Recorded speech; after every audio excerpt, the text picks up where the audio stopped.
Wajah terminal di Jakarta yang terkesan kotor dan jorok akan dirombak.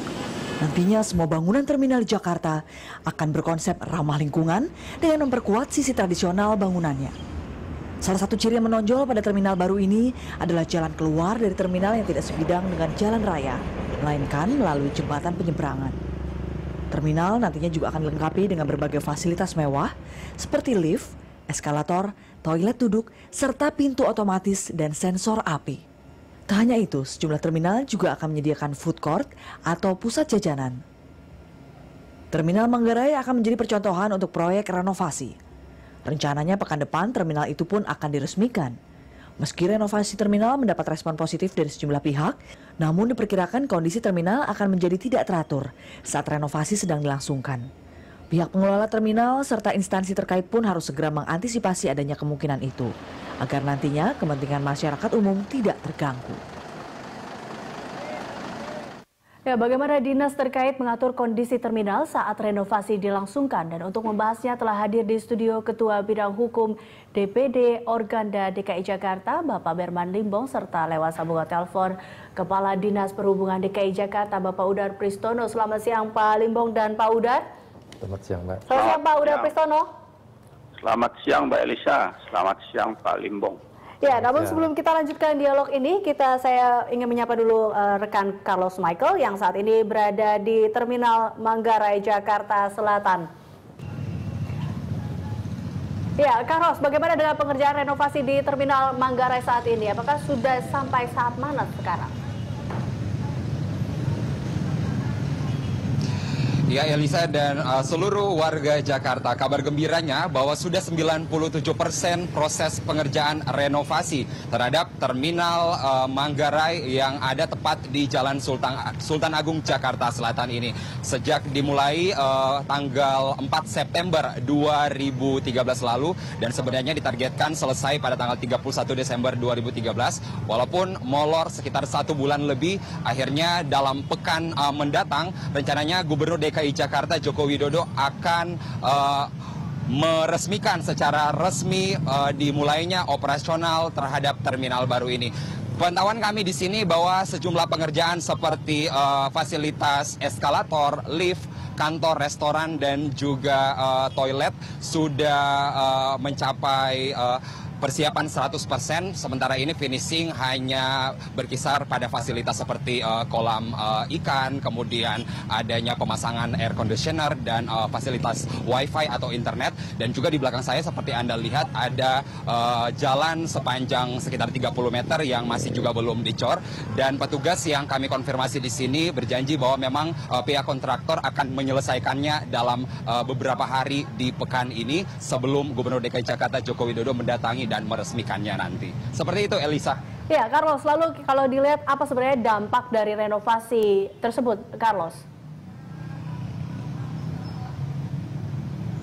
Iya, Elisa, kita tahu sejak direnovasi September lalu memang kemacetan di Jalan Sultan Agung, akses menuju underpass Manggarai, kemudian jalan ke Tebet, mengarah ke Pancoran memang sangat macet pada jam-jam apalagi ketika mobilitas warga Jakarta yang ada di terminal, maksud kami halte busway atau Transjakarta yang ada di Manggarai, kemudian mobilitas warga yang dari stasiun Manggarai itu meningkat pada jam-jam pagi kerja atau pulang kerja pada sore hari. Dan ini tentu menyulitkan warga di sini karena sejumlah warga yang kami wawancarai tadi menyebutkan begitu gembira dengan adanya rencana akan segera dioperasionalkan kembali terminal ini. Dan terminal ini akan diintegrasikan nanti dengan stasiun Manggarai dan juga halte Transjakarta dan diharapkan dapat memberikan pelayanan maksimal bagi warga yang sangat membutuhkan pelayanan transportasi publik yang layak di Jakarta. Apalagi selama ini mereka merasa bahwa jalur Manggarai ini begitu sulit untuk diakses karena pengerjaan yang memakan 5 bulan lebih ini membuat macet di Jalan Sultan Agung. Seperti itu, Elisa. Baik, terima kasih Carlos dan selamat bertugas kembali. Carlos Michael melaporkan dari Terminal Manggarai. Saya ke Pak Udar Pristono dulu nih. Pak Pris, ini kalau kita lihat memang kesiapan dari Terminal Manggarai yang menjadi percontohan untuk proyek renovasi ini kan sudah 97% nih Pak Pris. Nah, ini sebenarnya apalagi sih yang masih harus diperbaiki lagi? sebetulnya sudah siap ya. Kita tinggal mencari waktu. Kira-kira nanti sampai hujan ini reda ya, tidak terlalu bertubi-tubi seperti ini, sehingga kita akan ada launching yang akan dibuka oleh Pak Gubernur. Jadi halte itu bukan direnovasi, tetapi diratakan, dibongkar total. Dan kita di sini menggunakan sistem modern, halte modern, di mana kita tidak tumburkan kendaraan-kendaraan itu dengan penyeberang yang akan menyeberang. Dan juga di sini supaya masyarakat Jakarta ini mengenal aturan-aturan yang modern. Jadi misalnya janganlah menyeberang sembarangan ya, berhentilah pada tempat yang telah ditentukan. Nah itu kalau hanya baik dengan himbauan-himbauan itu agak sulit ya. Tapi ini sekarang dipaksa dengan sistem.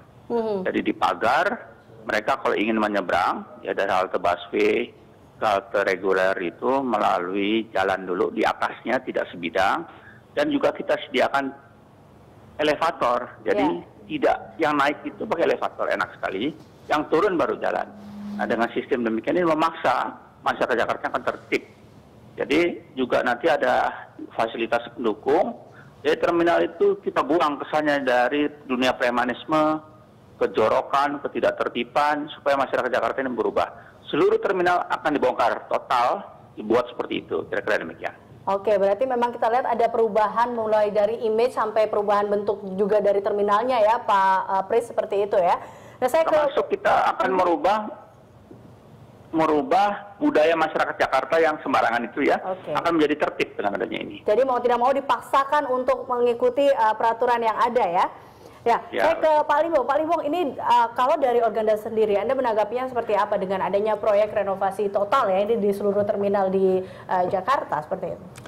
Kalau dari Organda sendiri, Mbak, sebenarnya kami harus menyambut baik, menyambut positif kebijakan pemerintah Provinsi DKI Jakarta merenovasi bahkan merevitalisasi seluruh terminal yang ada. Ya. Kami akan merasakan pertama kenyamanan ya, terus yang kedua keamanan.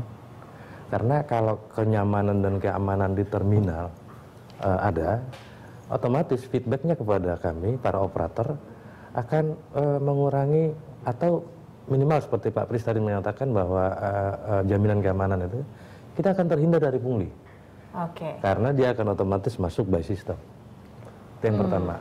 Yang kedua, dari segi pengawasan kami pun akan lebih mudah kepada para operator pada saat terminal yang ada di DKI ini mampu menampung seluruh armada yang ada, bahkan memberikan kenyamanan seperti yang dijanjikan oleh Pak Pris tadi. Oke, tadi kalau kita lihat dari di Terminal Manggarai, salah satu dampaknya adalah kemacetan. Dan ini juga tentunya menjadi salah satu gangguan atau yang kendala dari Organda juga yang mempengaruhi dari mungkin kelancaran operasional. Seperti itu kan juga dirasakan Organda? Kalau untuk membangun infrastruktur, saya pikir dampaknya jadi kemacetan. Tugas kami sebagai stakeholder daripada Pemprov DKI, khususnya Dinas Perhubungan, meyakinkan anggota kami. Itu adalah risiko yang harus kita terima bersama-sama sesaat. Tapi berarti ada keluhan selama ini dari para pengawas? Itu pasti. Artinya kalau biasanya jarak tempuh yang kita lakukan satu rit itu katakanlah 1-2 jam, mungkin akan bertambah setengah sampai 1 jam lebih banyak. Itu biasa akan mempengaruhi pendapatan daripada pengemudi. Tapi kalau kita lihat pembangunan seperti Blok M dulu ya, begitu semrautnya, tapi masyarakat Jakarta kan sekarang merasakan itu. Bagaimana nikmatnya pergi ke Blok M, ke terminal Blok M. Ibarat kata bersakit-sakit dahulu baru bersenang-senang kemudian ya. Baik Pak Pris dan Pak Limbong, kita akan lanjutkan perbincangan ini usai jeda berikut. Kita masih mencari tahu bagaimana sebenarnya dampak dan akan seperti apa sebenarnya renovasi dari proyek terminal ini. Kita kembali mengikuti usai jeda berikut. Anda masih bersama kami dalam dialog menanti terminal baru dan saya akan menyapa Pak Pris. Pak Pris, ini dengan adanya renovasi ini kan diharapkan mampu mengubah image atau citra terminal yang saat ini di Jakarta juga teridentik dengan kotor, polusi, belum lagi dengan preman yang seperti itu. Dan kini diharapkan berubah menjadi seperti hotel berbintang 5 yang nyaman. Nah, ini bagaimana nih nanti? Apakah juga kelancaran transportasinya juga akan mendapatkan seperti kenyamanan berbintang 5, Pak Pris? Jadi kalau berbintang 5 sih mungkin di bawahnya ya, nggak sampai bintang 5 lah. Bintang 3 ya Pak Pres mungkin? Bintang 3 aja udah apresiasi sekali itu. Kalau masyarakat bisa mengikutinya. Karena begini, dengan terminal ini nanti ini kan akan disambung nih kalau Manggarai ke Pasaraya. Halo? Ya, Pak Pres. Jadi Mbak Elisa kalau di terminal situ terus mau ke Pasaraya itu nggak perlu turun ke aspal. Jadi naik eskalator langsung nanti ada lorong yang ke Pasaraya. Nah, jadi kita menginginkan memang masyarakat itu timbul budaya bersih, budaya tertib, gitu. Terus nanti di atas, di bagian lantai atas itu di terminal itu pun ada fasilitas pendukung, misalnya mau ngopi-ngopi dulu gitu di situ ya. Tapi kopinya bukan kopi kelas jalanan begitu, tapi kelas yang sehat lah gitu ya. Oke. Tapi itu tidak mahal juga, artinya kita pilihkan yang sedang tapi berkualitas gitu ya. Jadi ini mau merubah kebiasaan supaya grade-nya naik lah gitu. Jadi kita jangan berkotor-kotor lagi di kotoran, tapi ya mainlah yang rada baik sedikit ya, mengangkat derajat. Nah tadi saya mohon maaf memang selama pembangunan itu kalau membuat macet terutama kepada bus-bus operator ya, hingga ritasinya bertambah. Tapi tadi betul itu pengorbanan yang menurut Pak Limbang itu yang harus dibayar. Tapi mohon diingat juga memang di Manggarai itu juga ada pekerjaan lain selain membangun terminal. Itu terowongannya ditutup satu kan, itu juga biar macet tuh. Ditambah sekarang jalannya kena air hujan nih, jadi raja rusak. Oleh sebab itu setelah nanti kami yakin dalam beberapa bulan ke depan ini pekerjaan itu selesai, ditambah juga jalan menjadi baik, terminal dibuka, wajah daripada terminal Manggarai itu kita kenal dengan nama TOD, Transit Oriented Development. Jadi selain bus, nanti kalau kita ingin ke stasiun kereta api itu kita mengikuti jembatan yang sudah dibuat itu sudah mendekati stasiun kereta api. Jadi kita tidak umpel-umpelan lagi dengan trotoar, tapi langsung disambungkan ke jembatan. Nanti turunnya sudah mendekati stasiun kereta api, begitu Mbak. Oke, nah ini berarti kan nanti ada juga, apakah ada pengalihan jalur-jalur transportasi, mungkin jalur bus atau seperti angkutan umum lainnya, karena mengingat ada perubahan seperti mungkin rute jalan, karena langsung ke terminal seperti itu, ada kemungkinan perubahan rute jalan atau kelancaran transportasi seperti itu, Pak Pris? Kalau sementara tidak ada rute yang kita rubah ya, kita hanya merubah sistem supaya busway itu tidak bercampur berhentinya dengan metro mini, dengan angkot misalnya ya, kita pisah. Sehingga kalau kita turun dari busway, kita ingin berpindah itu tidak nyebrang langsung tapi naik dulu. Begitu pula kalau mau pindah-pindah angkot ke metro mini, itu dia langsung bergelantungan jalan tidak, tapi naik dulu. Nah itu hal seperti itu dibuat pemisahan. Jadi dibuat lebih rapih lagi ya Pak Pris ya? Ya. Jadi istilahnya kanalisasi gitu. Jadi orang jangan keluar dari kanal itu. Oke, baik. Saya ke Pak Limbong. Kembali Pak Limbong, ini kalau kita lihat dari konsep ini kan ingin dibikin seperti green konsep ya. Ini ramah lingkungan, terus tapi kesannya modern, namun style lama atau kekuatan khas Betawinya masih ada. Nah ini konsep ini memang tepatkah seperti itu atau memang harusnya mungkin jalurnya yang diperbanyak atau seperti apa sih dari Organda sendiri memberi masukan? Kalau dari Organda sendiri Bu, masalah style itu kan tergantung daerahnya. Karena pada prinsipnya terminal diatur oleh undang-undang. Undang-undang 22 2009 mengatur mengenai terminal dari pasal 33 sampai pasal 42 itu mengatur mengenai terminal. Rohnya adalah menjamin keamanan dan keselamatan. Itu rohnya. Masalah dia punya style ala Betawi karena ini Jakarta sah. Jadi nggak apa-apa. Nah tapi kalau Anda lihat mendingan lebih baik mana? Memperbaiki transportasinya dulu atau lebih baik memperbaiki terminal dulu atau mending ada yang lain harus diperbaikinya? Kalau kami Organda yang baru sekarang, kami menyambut prioritas mana yang harus diperbaiki dulu. Ini antara telur dan ayam. Transportasinya diperbaiki, terminalnya tidak memadai, sama saja. Terminalnya memadai, transportasinya tidak memadai, sama juga. Sama saja. Tapi yang jelas perlu Mbak ketahui, sampai saat ini pembenahan transportasi juga dilakukan.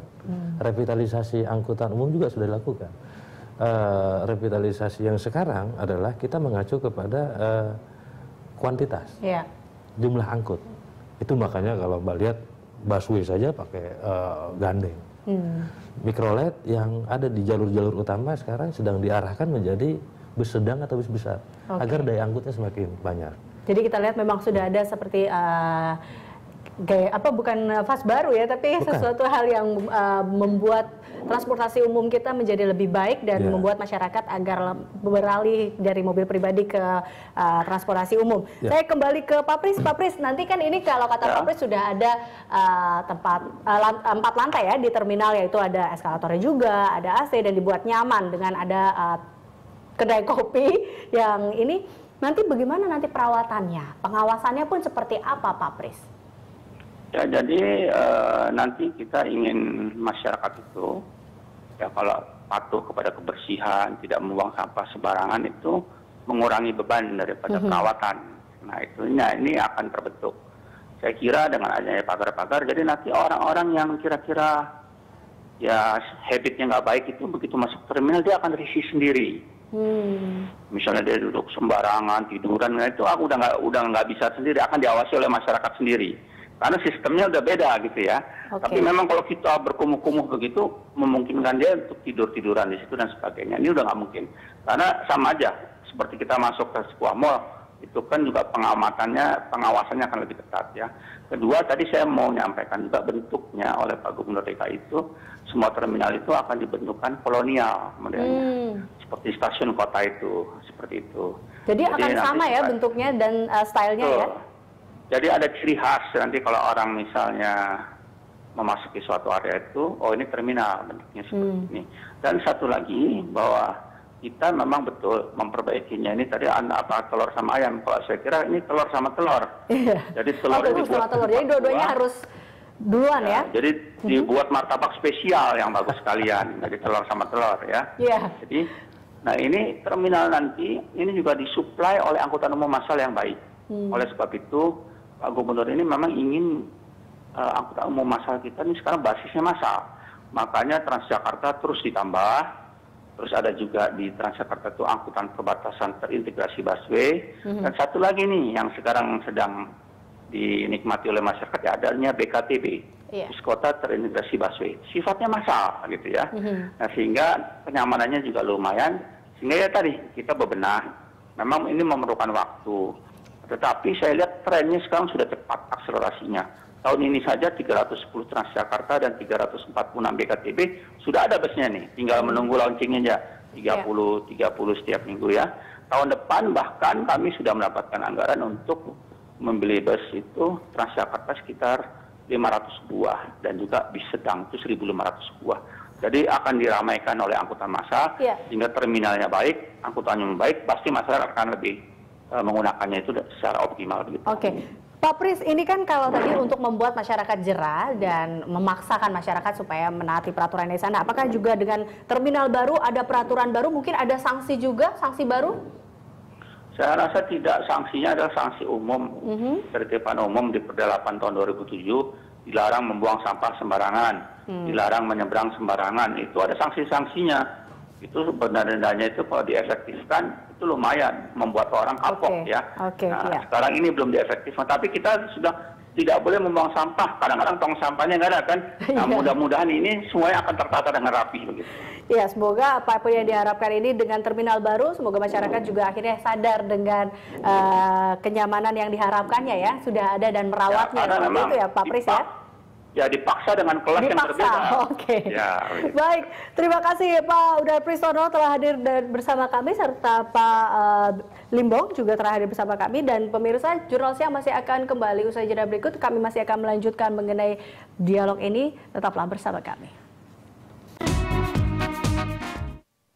Ya, pemirsa, terganggukah pengguna angkutan umum dengan adanya renovasi terminal? Dan untuk membahasnya telah hadir di studio Ketua Bidang Keanggotaan Masyarakat Transportasi Indonesia, Ellen Tangkudung. Selamat siang, Bu Ellen. Bu Ellen, ini kalau Bu Ellen sendiri tanggapannya terkait dengan renovasi terminal dengan konsep bintang 5 ini seperti apa sih sebenarnya, Bu Ellen? Ya, kalau kita melihat ada rencana untuk membuat bahwa terminal itu menjadi lebih baik, lebih bagus, renovasi atau revitalisasi, saya harus mengatakan bahwa harus memberikan 2 jempol gitu ya kepada pemerintah, Pemda, karena itu adalah berarti akan berpihak kepada pengguna angkutan umum. Nah, cuman masalahnya begini, ketika dia menjadi bintang 5, itu harus dilakukan terus-menerus pemeliharaan supaya bintang 5-nya terus-menerus terjadi gitu ya. Kalau perlu mungkin awalnya tidak bintang 5 lah, dimulai dari 3 terus malah nambah ke 4 dan ke 5 seperti itu. Konsep itu harus dari awal. Konsep dari awal bahwa pembangunannya atau revitalisasinya bertahap boleh. Tapi bahwa konsep itu kalau memang ingin memberikan yang terbaik itu harus dari awal dan jangan nanggung-nanggung seperti itu ya. Nah, itu secara fungsional itu harus terjadi bahwa terminal itu adalah tempat pertemuan antar moda. Jadi ada perpindahan antar moda dan juga perpindahan orang dari angkutan umum yang satu ke yang lain. Jadi kalau saya lihat rencana ini seharusnya terintegrasi juga dengan yang lain. Seperti contoh di Pasar Minggu, terminal dan stasiun kereta kan berdekatan. Itu terintegrasi nggak? Kalau hanya terminalnya saja, kemudian orang dari kereta ke terminal harus melalui menyeberang yang tidak memadai kan juga sama saja. Nah, ini kayaknya sudah mulai terintegrasi Bu Ellen, karena kita lihat tadi ada salah satu ada terminal Manggarai juga. Manggarai, Senen misalnya juga. Terminal Senen kan juga dekat dengan terminal. Kalau Manggarai betul, Manggarai sekarang terminal agak jauh tapi itu bisa terintegrasi. Jadi terintegrasi itu penting buat terminal supaya pergerakan orang itu tidak di mana-mana gitu. Dia memang hanya tetap di dalam terminal itu ya. Jadi dia keluar ketika dia menggunakan angkutan umum dan juga terintegrasi dengan kendaraan pribadi. Jadi kan kalau kita lihat emang rencananya ada parkir di basement ataupun bukan di basement tapi parkir kendaraan pribadi itu harus disiapkan. Karena itu juga salah satu perpindahan antar moda. Gitu. Oke, baik Bu Ellen, kita akan lanjutkan perbincangan ini usai jeda berikut. Pemirsa, tetaplah bersama kami. Ya, berbagai fasilitas mewah akan tersedia di terminal baru nantinya. Dan seperti apa masyarakat menilai hal itu? Berikut pernyataannya.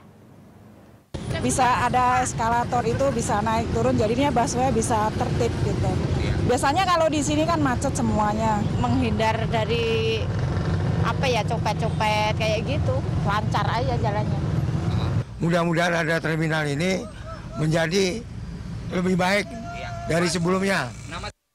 Ya, Bu Ellen, tadi kita lihat beberapa pendapat dari masyarakat, mungkin dengan adanya terminal baru ini akan ada keamanan, kenyamanan seperti itu. Dan kita lihat juga beberapa fasilitas yang diberikan seperti eskalator, ber-AC, dan adanya food court. Anda melihatnya seperti apa dengan fasilitas ini? Ya, dengan demikian ini sudah menjadi transit oriented development. Jadi pengembangan yang sesuai dengan pergerakan orang.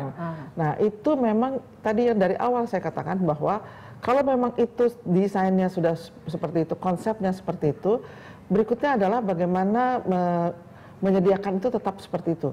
Jadi maintenance-nya bagaimana. Kemudian ingat juga bahwa fasilitas ini harus juga ramah terhadap mereka yang ada disabilitas. Ya, mereka. Jadi bagaimana loketnya nanti itu harus ada juga untuk yang mereka yang naik kursi roda, misalnya ya. Kemudian rem untuk naik itu bisa juga untuk kursi roda, misalnya. Itu juga menjadi sangat penting. Dengan demikian bahwa terminal ini ramah untuk semua umur juga. Jadi untuk lansia, untuk wanita yang lagi hamil, misalnya, atau wanita yang membawa bayi. Nah, itu seperti itu harus disiapkan.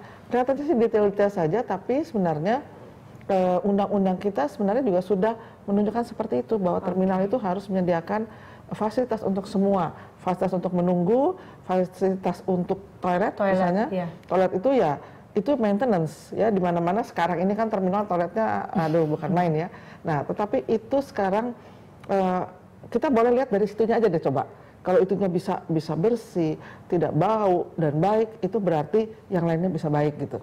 Itu salah satu tolak ukurnya lah gitu ya. Ukurnya dari bagaimana membersihkan perawatnya juga kan, seperti itu. Perawatan itu di situ. Oke, terakhir Bu Ellen, closing statement. Jadi apa yang diharapkan mungkin terkait dengan adanya terminal baru ini? Mungkin kalau kata Pak Pris harus dipaksakan juga masyarakatnya dengan adanya terminal baru ini. Jadi juga ada kesadaran baru dari masyarakatnya. Iya, ketertiban masyarakat dalam bertransportasi memang bisa dipaksakan dengan infrastruktur yang baik.